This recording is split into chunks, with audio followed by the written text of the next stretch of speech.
әкесі қауымның бастығы, күллі халық, дәл Ибрахим алейхиссалам болған кездегі күнге қарасаң, күллі жердің беті Алладан басқа нәрсеге сыйынып жатыр. Жалғыз Ибрахим ғана Алланың құлы. Өзіңіз ойлаңыз. Соншалықты Тағала тіпті инна Ибрахима кана умматан деген. Расымен де Ибрахим жалғыз өзі бір үмбет қой дейді. Неге? Күллі жақсы қасиеттер бойында тұр. Басқалардың күллісінің сол кездегі жаңағы құны жоқ болып тұр ғой, жоқ Алланың алдында. Жалғыз Ибрахим. Енді Ибрахим арқылы атаған не істейді? Айналаны тірілтеді. Теріп ал зиялыларын деп отыр ғой. Ал кім жауап береді екен? Сөйтіп өзінің ауылында Ирак жерінде болып жатқан оқиға әкесіне келіп айтты дейді. Ибрахимнан үйренейік, қалай сөйлесу керек, жеткізу керек. Я әбәти, сөзді қараңыз немен бастайды? Әкетайым. Бірінші әкетайым деген сөзді үйрен, сосын барып ақиқатты айтты. Оны үйренбей, ол сен оны әкеңе айтамай тұрсаң сол сөзді. Саған бірден кедергі жасап тұр ғой, ол не? Не ол? Тәкаппарлық. Жоқ, біреуден ыңғайсызданасың ба? Сен Алладан басқа нәрседен неге ыңғайсызданасың? Әкетайым деген сөзді айт дейді, үйреніп ал дейді бірінші. Үлкен кісілерге барып уағыз айтардан алдын. Қараңыз, әкетайым. Әкем демейді, әкетайым дейді. Өйткені бұл жанды осы сөздің өзі қопарып жіберуі мүмкін оның жан дүниесін. Соқтан содан бастады.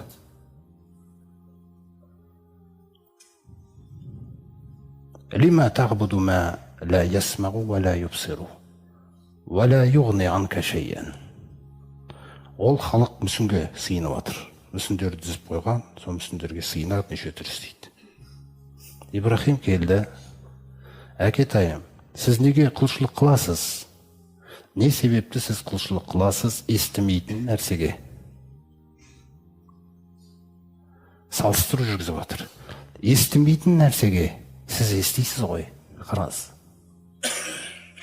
Неге естімейтінге сыйынады? Естімейтін нәрсеге неге сыйынасыз?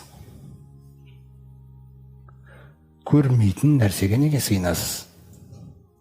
Мүсіндер көздерін өздері жасап қойған суретпен. Ол былай қарасаң, былай қарайды, былай қарасаң, былай қарап тұра беретін нәрсе ғой өзі. Бірақ ол көріп тұрған жоқ қой. Соны айтады. Естімейтін нәрсеге, көрмейтін нәрсеге, және сізге түк пайда бермейтін нәрсеге неге табынып жатсыз? Бұл сөздің өзін айту көріңіз бе, қандай не болып отыр? Әкесі үндемей отыр. Қайтадан суып кетпесін деп, я әбәти, екінші сөйлемде. Әкетайым. Даналықтың тәсілін көрдіңіз ғой. Әкетайым дейді қайтадан. Инни қады жаәни минал ғилми ма лам яәтик. Әкесіне сен білмейсің, надансың, сен осындайдан өткенсің деген сөздер ештеңеге қоспайды. Өз жағын айтып отыр. Әкетайым, сізге келмеген білімнен маған кеп қалды.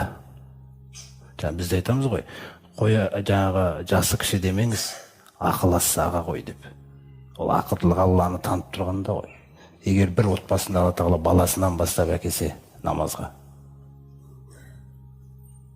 оның ақылы сол жерде. Бірақ оны шайтан оның насихатын бүлдіртуді қалап, жаңағы мінезді немен бүлдіріп жібереді күллі нәрсені. Сондықтан біз оны сынардан бұрын қалай түсіну керек екенін түсіну керекпіз. Егер бұл маңызсыз болса, Алла Тағала оның қайта-қайта «Ей әкетайым» деген сөзін не үшін келтіреді тарихтағы? «Ей әкетайым, маған білім келді Раббымнан, сізге келмеген. Фаттабиғни, маған еріңізші ахдиха сиратан сауия. Мен сізді түзу жолға қарай бастаймын. Я әбәти, ей әкетайым, ла тағбуди шайтана.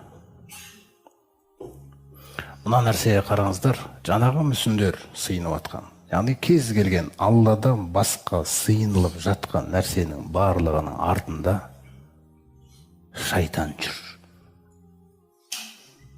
Мына жерде бірден айтып атқанын көрдіңіз ба?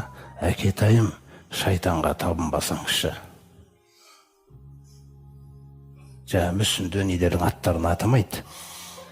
Күллі нәрсенің артында не жүр екен? Шайтан жүреді міндетті түрде. Сосын ол шайтан көрінбейді. Және ол сыйынылып атқан нәрсе ешқашан шайтан деп аталмайды да.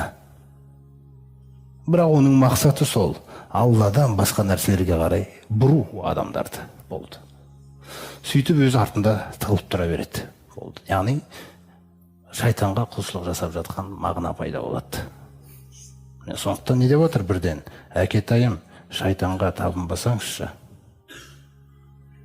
Сосын шайтанды жек көрудің тәсілін ұсынады. Ол қандай деген кезде? Инна шайтана кана лир-рахмани асия. Өйткені ол шайтан Рахманға бойсынбаған ғой. Ол Рахманды тыңдамады ғой. Біз ойлаңыз, күллі періштелер гүр етіп сәждеге жығылғанда ол жалғыз тұрып қалды. Ол білді сәжде жасалу керектігін. Ол білді бойсыну керектігін.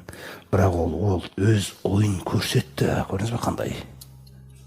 Алланың бұйрығынан асып. Сондықтан Ибрахим осы нәрселерді түсіндіріп отыр әкесіне. Ей әкетайым, Рахманға тілазар болған ол шайтан. Шайтанға табынбасаңызшы. Я әбәти, 4-ші сөйлем кетті. Қайтадан әкетайым деп басталады. Әкетайым, біреуге арақ қойғызатын кезде, әкетайым, мен әкелемеймін бұл арақты сізге. Өйткені мен сізді құрмет тұтам. Мен сізді мына суға қимайым. Әкетайым, мен қимайым. Жан дүниесін осы сөздермен етіңіз. Оған арақ харам, шариғатта харам деген сөз ол шешпейді түкте ол. Сіз ана жан дүниесін ұстаңыз. Жаның ішін ашып тұр ма, әлде су қойма сіздік бүйді алыстан. Жаңағыдай бір теориялық тұрда сөйлесін келе ме, құрбетті. Мынау болмайды, мынау харам бұл. Бұны қоя сал. Бұл неге ішесіз бұны? Деген нәрсе ол шешпейді ол. Жан дүниесіне кірісіп язға. Міне кіріп отыр ғой. Әкетайым, мен сізді қимайын бұл суға. Түсінсін. Әкетайым, намазға жығылыңызшы. Осынша жастасыз қазір. Мен сондай әкеммен мен жағы мақтанғым келеді. Осындай мүмкін көмектесіп, көңілі болып атса соқаннан умраға алып барып, тағы басқа күллі нәрсе осы жан дүниемен байланысқа кіру.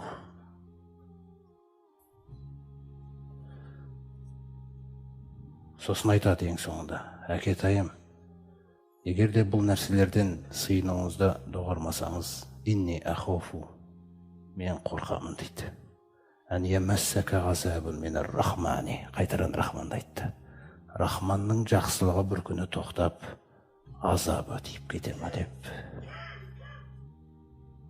Өйткені кімде-кім күпірлік жасаса, азабым қатты деді ғой. Кімде-кім шүкірлік жасаса, онда мен арттыра берем деді. Қайда? Күндердің бір күні мына жақсылығы тоқтап, мүмкіндіктер тоқтап, Алланың азабы тиіп кетіп, сөйтіп шайтанның досы болып кетесің ба деп қорқам дейді. Шайтанның досы деген сөз тозақта бірге. Көрдіңіз ғой. Олай болса бала мен әкенің арасында әдепті түрде ашық, көп емес сосын. Әжеде көп сөйлем келтірілген жоқ. Көп болса 4 сөйлем келтірілді. Өйткені сөйлесіп атқан кезіңізде ол адамның санасы толып тұр негізі неше түрліге өмірде. Түсіндіңіз ба? Сол толып тұрған нәрседе ол мүмкін 4-ақ сөйлем сиятын шығар жерге. Одан кейін ол сыймауы мүмкін. Сіз сол нәрсеге дейін қадағалау керексіз. Сіз оны бүйтіп құя бергенмен, ол ана толып тұрған тыстағы судың үстіне тағы су құйып атқанмен бір дейсіз. Ол анау босау керек мына жақ. Жан дүние сол үшін. Жаңағы жан дүниесіне кіру деген нәрсе. Осылайша Алла Тағала жақсылығын дінді ұсынған кездің өзінде осындай жақсылығымен сынғызады ғой, көрдіңіз ба? Ибрахим қалай сөйлеп жатыр?